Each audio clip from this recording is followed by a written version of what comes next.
ಬಿಡುಗಡೆ ಅದಕ್ಕೆ ದೊಡ್ಡ ಕಾಂಟ್ರಿಬ್ಯೂಷನ್. ಒಂದು ಮರಣದಂಡನೆ ಬಗ್ಗೆ ಕನ್ನಡದಲ್ಲಿ ಒಂದು ಬಹಳ ಗಂಭೀರವಾದ ಚರ್ಚೆ ಆಗೋದು ಕಾರಣವಾದ ಸಿನಿಮಾ ಬಿಡುಗಡೆ. ಯಾವಾಗ ಒಬ್ಬನಿಗೆ ಪ್ರಾಣ ದಾನ ಮಾಡೋ ಶಕ್ತಿ ನಮಗಿರಲ್ವೋ ಆಗ ಅವನು ಪ್ರಾಣ ಹರಣ ಮಾಡೋ ಹಕ್ಕು ನಮಗೆ. ಕನ್ನಡದಲ್ಲಿ ಮೊಟ್ಟ ಮೊದಲನೇ ಬಾರಿಗೆ ಡಾರ್ಜಿಲಿಂಗ್ ಮತ್ತು ಕಾಂಚನಗಂಗಾನ ಶೂಟ್ ಮಾಡಿದಂಥ ಸಿನಿಮಾ ಬಾನಿಗೆ ನೀಲಿ ಮೇಘಕ್ಕೆ. ಈ ಹಾಡಿನಲ್ಲಿ ರಾಜ್ಕುಮಾರ್ ಬೇರೆ ಬೇರೆ ಡ್ರೆಸ್ಗಳನ್ನು ಹಾಕ್ಕೊಂಡಿರ್ತಾರೆ. ಸುರಸುಂದರ ಅಂಗ,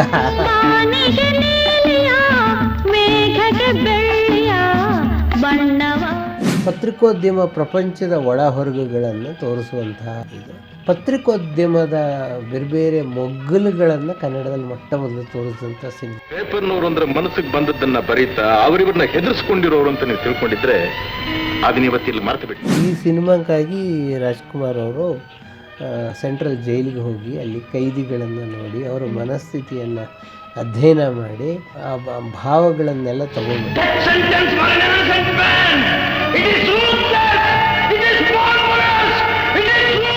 ಸಿನಿಮಾ ಶೂಟಿಂಗ್ ಬೆಳೀತಾ ಹೋದಂಗೆ ಅದು ಒಂದು ಪ್ರಜಾವಾಣಿಯಲ್ಲಿ ಒಂದು ವರದಿ ಬಂತು. ಏನು ಅಂದರೆ ಇದರಲ್ಲಿ ಅಣ್ಣವರಿಗೆ ಮರಣದಂಡನೆ ವಿಧಿಸ್ತಾರೆ ಅಂತ.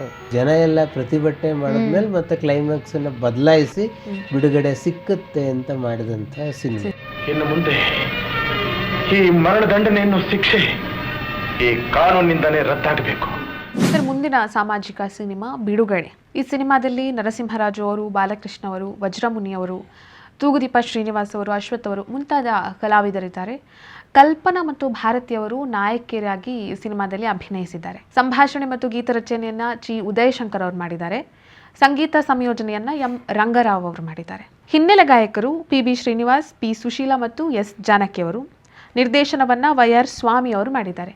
ಈ ಸಿನಿಮಾದಲ್ಲಿ ಡಾಕ್ಟರ್ ರಾಜ್ಕುಮಾರ್ ಅವರು ಪತ್ರಿಕೋದ್ಯಮಿಯ ಪಾತ್ರ ಮಾಡಿದ್ದಾರೆ. ಮತ್ತೆ ಈ ಸಿನಿಮಾದಲ್ಲಿ ಡಾಕ್ಟರ್ ರಾಜ್ಕುಮಾರ್ ಅವರು ನಿರಪರಾಧಿಯಾಗಿದ್ರು ಕೂಡ ಅವರಿಗೆ ಶಿಕ್ಷೆ ಆಗುತ್ತೆ.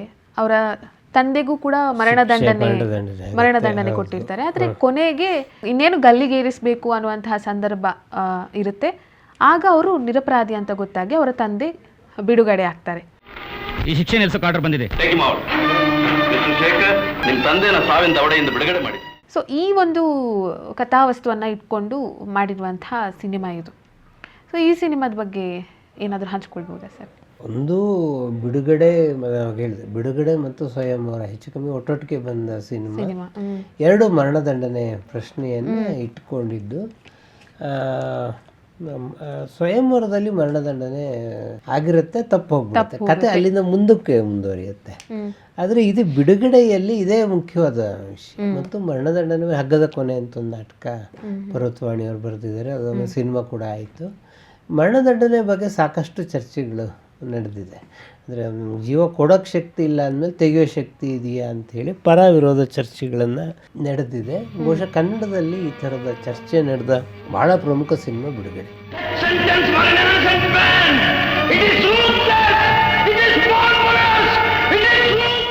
ಈ ಸಿನಿಮಾದಲ್ಲಿ ಬಹಳ ವಿಶೇಷ ಏನು ಅಂತಂದರೆ, ಮರಣದಂಡನೆ ವಿಧಿಸಿ ಅಶ್ವಥ್ ಸಾಯ್ತಾರೆ ಅಂತ ಹೇಳಿ ಜನ ಎಲ್ಲ ಪ್ರತಿಭಟನೆ ಮಾಡಿದ್ಮೇಲೆ ಮತ್ತೆ ಕ್ಲೈಮ್ಯಾಕ್ಸನ್ನು ಬದಲಾಯಿಸಿ ಬಿಡುಗಡೆ ಸಿಕ್ಕುತ್ತೆ ಅಂತ ಮಾಡಿದಂಥ ಸಿನಿಮಾ. ಬಹಳ ಅಪರೂಪದ ಘಟನೆ. ಒಂದನೇದು, ಯಾವಾಗ ಒಬ್ಬನಿಗೆ ಪ್ರಾಣ ದಾನ ಮಾಡೋ ಶಕ್ತಿ ನಮಗಿರಲ್ವೋ ಆಗ ಅವನು ಪ್ರಾಣ ಹರಣ ಮಾಡೋ ಹಕ್ಕು ನಮಗೆ. ಎರಡನೇದು, ಕನ್ನಡದಲ್ಲಿ ಮೊಟ್ಟ ಮೊದಲನೇ ಬಾರಿಗೆ ಡಾರ್ಜಿಲಿಂಗ್ ಮತ್ತು ಕಾಂಚನಗಂಗಾನ ಶೂಟ್ ಮಾಡಿದಂಥ ಸಿನಿಮಾ. ಇದರಲ್ಲಿ ಹಿಮಾಲಯ ಎಲ್ಲವನ್ನ ಮಾಡಿದಂಥ ಸಿನಿಮಾ. ಇದರಲ್ಲೊಂದು ಹಾಡಿದೆ, ಬಾನಿಗೆ ನೀಲಿ ಮೇಘಕ್ಕೆ.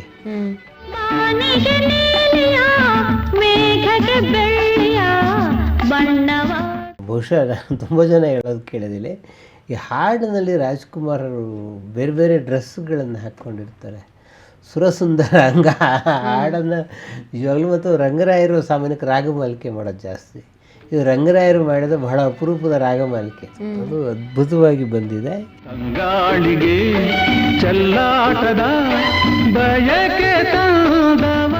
ಇಲ್ಲಿ ಒಂದು ಬಹಳ ಜನ ಗಮನಿಸಿರುವ ಒಂದು ಸೀನ್ ಇದು. ಒಂದು ತೇನ್ಸಿಂಗ್ ರೆಫರೆನ್ಸ್ ಬರುತ್ತೆ, ಹಿಮಾಲಯ ಹತ್ತಿದ್ರು ಅಂತ. ಇನ್ನೊಂದು ನದಿಯ ದಂಡೆಯಲ್ಲಿ ಕಲ್ಪನಾ ಅವ್ರು ಹೇಳ್ತಾರೆ, ನೋಡಿ ಇದು ಈ ನದಿ ದಾಟಿದ್ರೆ ಇದು ಭಾರತ ಮತ್ತು ಸಿಕ್ಕಿಂ ದೇಶದ ಗಡಿ ಅಂತ ಹೇಳ್ತಾರೆ.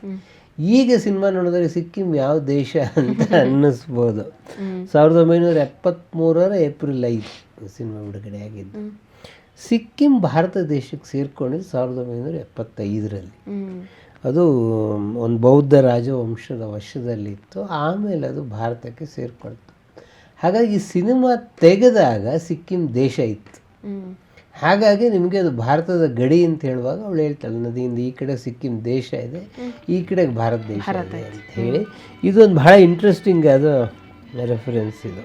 ಅದೇ ರಂಗೀತ್ ನದಿ ನಮ್ಮ ದೇಶದ ಎಲ್ಲೇ ಅದು ದಾಟು ಅಂದರೆ ಸಿಕ್ಕಿಂ ದೇಶ. ಇದರಲ್ಲಿ ಒಂದು ನಮಗೆ ಪತ್ರಿಕೋದ್ಯಮ ಅವಾಗಿನ್ನು 73ರಲ್ಲಿ ತುಂಬ ಪತ್ರಿಕೆಗಳು ಇರಲಿಲ್ಲ. ಸೊ ಒಬ್ಬ ಅಡ್ವೊಕೇಟ್ ಆಗಿ LLB ಮಾಡಿದವನು ಪತ್ರಿಕೋದ್ಯಮಕ್ಕೆ ಬರ್ತಾನೆ. ಪತ್ರಿಕೋದ್ಯಮ ಪ್ರಪಂಚದ ಒಳ ಹೊರಗುಗಳನ್ನು ತೋರಿಸುವಂತಹ ಇದಿದೆ. MA BL ಓದಿ ಪತ್ರಿಕಾ ಕಚೇರಿ ಕೆಲಸ ಮಾಡ್ತೀನಿ ಅಂತಿರಲ್ಲ, ಮಹಾತ್ಮ ಗಾಂಧೀಜಿಯವರ ಹೆಂಗಿಂದಿಯಾ ಹರಿಜನ್ ಪತ್ರಿಕೆಗಳನ್ನು ನಡೆಸಿ ಪತ್ರಿಕೆಯಲ್ಲಿ ಬರೋ ವರದಿಗಳೇ ನಿಜ ಇರಲ್ಲ, ಅದಕ್ಕೆ ಇನ್ನೊಂದು ಮುಖ ಇರುತ್ತೆ. ಇದು ಹಿಂಗೆ ಈ ಚಾಲೆಂಜಲ್ಲಿ ಶುರುವಾಗೋದಿದು. ಸೋಮನಾಥ್, ರಾಜ್ಕುಮಾರ್ MB ಶೇಖರ್ ಅಂತ ಅವರ ಹೆಸರು, ಸೋಮನಾಥ್ ಅವನ ಸ್ನೇಹಿತರು. ಸೊ ಅದು ಎಲ್ಲರೂ ಯಾರೋ ಒಬ್ಬನು ಕೊಲೆಗಾರ ಅಂತ ಅಂದ್ಕೊಂಡು ನಿಜವಾಗ್ಲೂ ಕೊಲೆಗಾರ ಆಗಿರೋದು. ಇವನ ಹೆಸರು ರಾಮಣ್ಣ ಅಂತ, ತನ್ನ ಸ್ವಂತ ಮಾವನ್ನೇ ಕೊಲೆ ಮಾಡಿದ್ದಾನೆ ಅಂತ ಅಪವಾದ. ನಾಳೆನೇ ಹ್ಯಾಂಗ್ ಮಾಡ್ತೀನಿ ಸುಳ್ಳು. ಸೊ ನಿಜವಾದ ಕತೆ ಬೇರೆ ಥರ ಇರುತ್ತೆ. ಇದು ಹಿಂಗೆ ಒಂದು ಚಾಲೆಂಜಿಗೆ ಶುರುವಾಗಿ ರೇಖಾ ಅಂತ ಸಿನಿಮಾ ಹೆಸರು. ಅವಳು ಕೊಲೆ ಆಗಿಬಿಡುತ್ತೆ. ಆ ಕೊಲೆ ಮಾಡಿದವರು ರಾಜ್ಕುಮಾರ್ ಮೇಲೆ ಆಪಾದನೆ ಬರೋ ಹಾಗೆ ರಾಜೇಶ್ ಮಾಡ್ತಾ ಹೋಗ್ತಾನೆ. ಅದನ್ನು ಹುಡುಕೊಂಡು, ಈ ರೇಖಾ ಮೂಲವನ್ನು ಹುಡುಕೊಂಡು ಡಾರ್ಜಿಲಿಂಗಿಗೆ ಹೋದಾಗ ಅಲ್ಲಿ ಮಾಲಾ ಭೇಟಿಯಾಗುತ್ತೆ. ಮಾಲಾ, ಇವ್ರನ್ನ ಕರ್ಕೊಂಡು ಹೋಗಿ ಇಲ್ಲಿ ನೋಡ್ಬೇಕಾ ಸ್ಥಳಗಳನ್ನೆಲ್ಲ ತೋರಿಸ್ಕೊಂಡ್ ಬಾಮ. ಮಾಲಾ ಕೊಲೆಗಾರನ ಒಂದು ಡಾಕೆಟ್ ಇದೆ, ಅದರಲ್ಲಿ ಒಂದು ಫೋಟೋ ಇದೆ ಅಂತ ಹೇಳ್ತಾಳೆ. ಅದು ಸಿಕ್ಕಲ್ಲ ಅದು. ಆಮೇಲೆ ಮಾಲಾ ಕೊಲೆ ಕೂಡ ಆಗುತ್ತೆ. ಆ ಮಾಲಾ ಕೊಲೆಯ ಆಪಾದನೆ ಅಣ್ಣವ್ರ ಮೇಲೆ ಬರುತ್ತೆ. ಸೊ ಇದು ಒಂದು ಎಸ್ಟೇಟ್ ಇದಾಗಿರ್ತಾರೆ ಅಶ್ವಥ್, ಇದರಲ್ಲಿ ಅಣ್ಣವ್ರ ತಂದೆ. ಸೊ ಅವ್ರ ಮೇಲೂ ಕೂಡ ಕೊಲೆ ಬರುತ್ತೆ, ಕೊಲೆಯ ಆಪಾದನೆ ಬರುತ್ತೆ. ಹೀಗೆ ನಿಮ್ಮಲ್ಲಿ ಯಾವುದು ಕೊಲೆಗಾರನ ಪತ್ತೆ ಈ ಥರದ್ದನ್ನು ಇಟ್ಕೊಂಡು ಮಾಡಿದಂತಹ ಸಿನಿಮಾ ಇದು. ಇದರಲ್ಲಿ ಭಾರತಿ ಶೋಭಾನ ಪಾತ್ರವನ್ನು ಮಾಡ್ತಾರೆ. ಅವ್ರು ಮೊದಲೇ ಪ್ರೀತಿಸ್ತಾ ಇರ್ತಾರೆ. ಸೊ ಯಾವಾಗ ಅಣ್ಣವ್ರು ಜೈಲಿಗೆ ಹೋಗ್ತಾರೋ ಈ ಕೇಸನ್ನು ಹುಡುಕುವ ಕೆಲಸವನ್ನು ಭಾರತಿ ಅದ್ಭುತವಾಗಿ ಮಾಡ್ತಾರೆ. ಹೀಗೆ ಕಥೆಯ ಎಳೆಗಳು ಬೇರೆ ಬೇರೆ ಥರದಲ್ಲಿ ಹೋಗುತ್ತೆ. ಸಂಪತ್ತು ಅದರಲ್ಲಿ ಭಾಳ ಇಂಟ್ರೆಸ್ಟಿಂಗ್ ರೋಲ್ ಮಾಡಿದ್ದಾರೆ. ಬಾಲಕೃಷ್ಣ ಇದ್ದಾರೆ. ಹಾಗಾಗಿ ಬಿಡುಗಡೆ ಒಂಥರ ಕಣ್ಣು ಮನವನ್ನು ತಣಿಸುವಂಥದ್ದು. ಅಂದ್ರೆ ಡಾರ್ಜಿಲಿಂಗು ಎಲ್ಲ ತೆಗೆದಿರ್ತಕ್ಕಂಥದ್ದು. ಅಣ್ಣಯ್ಯ ಮತ್ತು ಮಲ್ಲಿಕ್ ಬೆಸ್ಟ್ ಫೋಟೋಗ್ರಾಫರ್ಸ್ ಅವರು. ಜೂಡೋ ರತ್ನ ಅವರ ಸಾಹಸ ನಿರ್ದೇಶನ ಈ ಸಿನಿಮಾಕ್ಕಿದೆ. ಇದಕ್ಕೆ ಪ್ರೇರಣೆ ಏನು ಅನ್ನುವಾಗ ನನಗೆ ವೈಆರ್ ಸ್ವಾಮಿ ಅವ್ರ ಹತ್ರ ಒಂದು ಸಲ ಮಾತಾಡಿದೆ. ಅವರು ಒಂದು ಇಂಗ್ಲೀಷಲ್ಲಿ ಒಂದು ಸಣ್ಣ ಕಥೆಯನ್ನು ಅವರು ಓದಿದ್ರು. ಅವ್ರಿಗೂ ನನಗೂ ಆ ಕತೆ, ಯಾಕಂದರೆ ಆ ಹೆಸರಿನ ಕತೆ ಬಹಳ ಇರುತ್ತೆ. ವಾಟ್ ನೆಕ್ಸ್ಟ್ ಅಂತ ಒಂದು ಕತೆ. ಈ ವಾಟ್ ನೆಕ್ಸ್ಟ್ ಕಥೆಯಿಂದ ಇದು ಪ್ರೇರಿತವಾಯಿತು ಅಂತ. ಆಮೇಲೆ ಇನ್ನೊಂದು ವಿ ಸೋಮಶೇಖರ್ ಇದಕ್ಕೆ ಅಸೋಸಿಯೇಟೆಡ್ ಡೈರೆಕ್ಟರ್. ಸೋಮಶೇಖರ್ ನಂಗೆ ಹೇಳಿದ್ದು 2 ಇಂಗ್ಲೀಷ್ ಸಿನಿಮಾ ನಾವು ಅದನ್ನು ಗಮನದಲ್ಲಿ ಇಟ್ಕೊಂಡು, ದಿ ಮ್ಯಾನ್ ಹೂ ಡೇರ್ ಅಂತ 46ನೇ ಇಸ್ವಿನಲ್ಲಿ ಬಂದ ಸಿನಿಮಾ. ಅದು ಅವೈಲೇಬಲ್ ಇದೆ, ನೆಟ್ಟಲ್ಲಿ ನೋಡ್ಬೋದು. ಇನ್ನೊಂದು ಬಿಯಾಂಡ್ ದಿ ರೀಸನಬಲ್ ಡೌಟ್ ಅಂತೇಳಿ, ಇದು 56ನೇ ಇಸ್ವಿಲಿ ಬಂದ ಸಿನಿಮಾ. ಇದು 2 ಅಂತ ನಂಗೆ ಸೋಮಶೇಖರ್ ಹೇಳಿತ್ತು. ಇದು 2 ನಮ್ಮ ಮನಸ್ಸು ಮೇಲೆ ಪರಿಣಾಮ ಬೀರಿದಂಥ ಸಿನಿಮಾ. ಅದನ್ನ ಇಟ್ಕೊಂಡು ನಾವು ಮಾಡಿದ್ವಿ ಅಂತ ಹೇಳಿ. ಆಮೇಲೆ ಅದು ಈ ಟೆಕ್ನಿಕ್ ಇದೆಯಲ್ಲ, ಕೊನೆಗಾದರೆ ಯಾರು ಮಿರ್ದೆ ಒಂದು ಚಾಲೆಂಜ್ ಕಟ್ಟಿರ್ತಾನೋ ಅವನೇ ನಿಜವಾದ ಕೊಲೆಗಾರ ಆಗಿರ್ತಾನೆ. ಅದು ಕೊನೆಯಲ್ಲಿ ರಿವೀಲ್ ಆಗುತ್ತೆ, ಅದು ರಾಜೇಶ್ ಕೊಲೆಗಾರ ಆಗಿರ್ತಾನೆ ಅಂತ ಹೇಳುವಂತಹದ್ದು.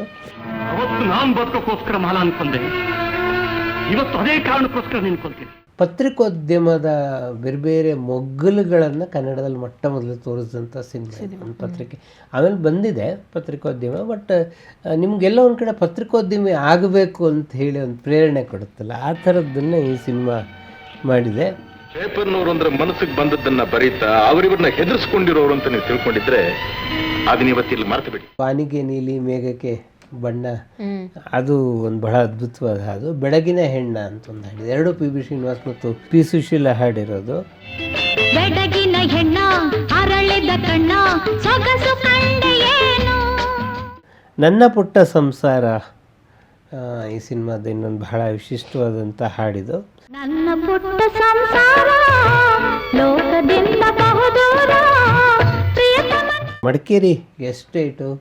ಸೊ 2 ಥರದ ಪ್ರಕೃತಿ ಸೌಂದರ್ಯವನ್ನು ನೋಡ್ಬೋದು. ಒಂದು ಮಡಿಕೇರಿ ಸುತ್ತಮುತ್ತಲಿನ ಪ್ರಕೃತಿ ಸೌಂದರ್ಯ, ಹಿಮಾಲಯದ ಸುತ್ತಮುತ್ತಲಿನ ಪ್ರಕೃತಿ ಸೌಂದರ್ಯ, ಎರಡನ್ನೂ ಕೂಡ ಈ ಸಿನಿಮಾ ಒಳಗೊಂಡಿದೆ. ಮತ್ತು ಅದು ಒಂಥರ ಬಿಡುಗಡೆಯ ಪ್ರಶ್ನೆ. ಅಂದರೆ ನನಗೆ ಈ ಸಿನಿಮಾ ಬಹಳ ಇಂಪಾರ್ಟೆಂಟ್. ಯಾಕೆಂದರೆ ಅದು ಮುಗಿದ ಮೇಲೂ ಒಂದು ಪ್ರಶ್ನೆ ನಿಮ್ಮ ಮನಸ್ಸಲ್ಲಿ ಉಳಿಸುತ್ತೆ. ಅಂದರೆ ಮರಣದಂಡನೆ ಎಷ್ಟು ಸರಿ?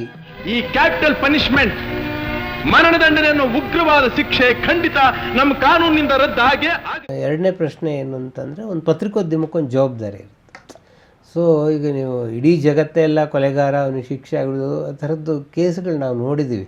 ಚಿಕ್ಕಮಗಳೂರಲ್ಲಿ ಒಂದು ಇನ್ಸಿಡೆನ್ಸು, ಅಂದರೆ ಹೆಂಡ್ತಿನ ಕೊಂದ ಅಂತ ಗಂಡನ ಜೈಲಿಗೆ ಹಾಕಿ 6 ವರ್ಷ ಆದಮೇಲೆ ಯಾರೋ ದರೋಡೆಕೋರರು ಕೊಂದಿದ್ದು, ಗಂಡ ಕೊಂದಿದ್ದಲ್ಲ ಅಂಥೇಳಿ ಅಂತ ನಿಮ್ಗೆ 5-6 ವರ್ಷ ಜೈಲಿಗೆ ಹಾಕ್ಬಿಟ್ಟು ಆಮೇಲೆ ನೀವು ಬಿಡುಗಡೆ ಮಾಡಿದ್ರೆ ಅವನು ಅಷ್ಟು ಮಾನಸಿಕ ಹಿಂಸೆ ಅನುಭವಿಸ್ತಾರೆ.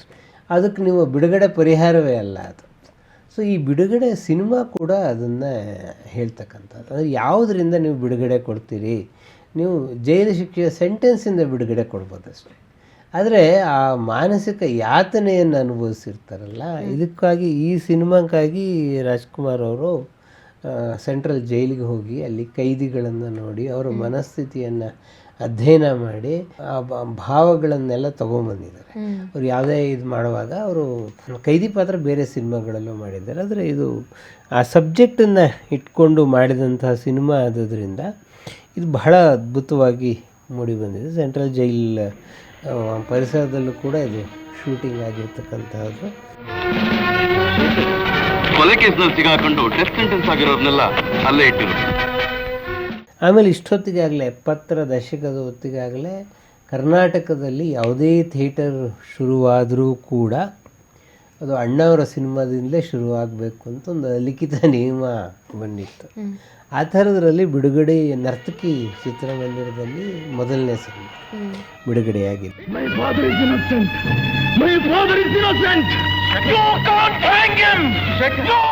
ಹಾಗೆ ಕಂಟೋನ್ಮೆಂಟಲ್ಲಿ ಸಂಗೀತ ಅಂದೊಂದು ಥಿಯೇಟ್ರ್ ಇತ್ತು. ಆ ಥಿಯೇಟ್ರ್ ಇಲ್ಲೇಗ ಸಂಗೀತ ಥಿಯೇಟರ್ನಲ್ಲಿ ಕೂಡ ಮೊದಲನೇ ಸಿನಿಮಾ. ಆಮೇಲೆ ದಾವಣಗೆರೆಯಲ್ಲಿ ಪುಷ್ಪಾಂಜಲಿ ಥಿಯೇಟರ್ ಇತ್ತು. ಪುಷ್ಪಾಂಜಲಿಯ ಮೊದಲ ಸಿನಿಮಾ ಕೂಡ ಬಿಡುಗಡೆ. ಹೀಗೆ ಬಿಡುಗಡೆ ಮಾಡಿತ್ತು. ವಿಕ್ರಮ್ ಮತ್ತು ಚಾಮುಂಡೇಶ್ವರಿ 2 ಸ್ಟುಡಿಯೋದಲ್ಲಾಯಿತು. ಭಾಳ ಬಿಡುಗಡೆ ನೆನಪಲ್ಲಿ ಉಳಿಯುವುದು ಅದರ ಹಾಡಿನಿಂದ, ಎಸ್ಪೆಷಲಿ ಬಾನಿಗೆ ನೀಲಿಯ. ಅದು ನಂಗೆ ಭಾಳ ಇಷ್ಟವಾದಂಥ ಹಾಡು. ರಂಗರಾಯರ ಬೆಸ್ಟ್ ಕಂಪೋಸಿಷನ್ಸ್ಗಳಲ್ಲಿ ಒಂದು. ಮದರಾಶಿಗೆ ಗಿರಿಯನ್ನು ಬಳಸಿ ನಲಿವ ಆಸೆ ತನ್ನ. ಸೊ ಅಣ್ಣ ಅವರು ಯಾವ ಥರ ಪಾತ್ರ ಮಾಡಬೇಕು ಮಾಡಬಾರ್ದು ಅನ್ನೋದ್ರ ಬಗ್ಗೆ ಜನರೇ ಆ ಕಾಲದಲ್ಲಿ ಚರ್ಚೆಗಳನ್ನು ಮಾಡ್ತಾ ಇದ್ರು. ಸೊ ಈ ಸಿನಿಮಾ ಆಗುವಂಥ ಕಾಲದಲ್ಲಿ ಕೂಡ ಏನಾದರೂ ಚರ್ಚೆಗಳು ಮಾಡಿದ್ರೆ ಸರ್ ಜನರು ಇದೇ ಥರ ಪಾತ್ರ ಮಾಡಬೇಕು? ನಾನು ಚಿಕ್ಕವನಾದಾಗಲೂ ನೋಡಿದ್ದೀನಿ, ನನಗಿಂತ ಹಿರಿಯರು ಹೇಳೋದಲ್ಲ.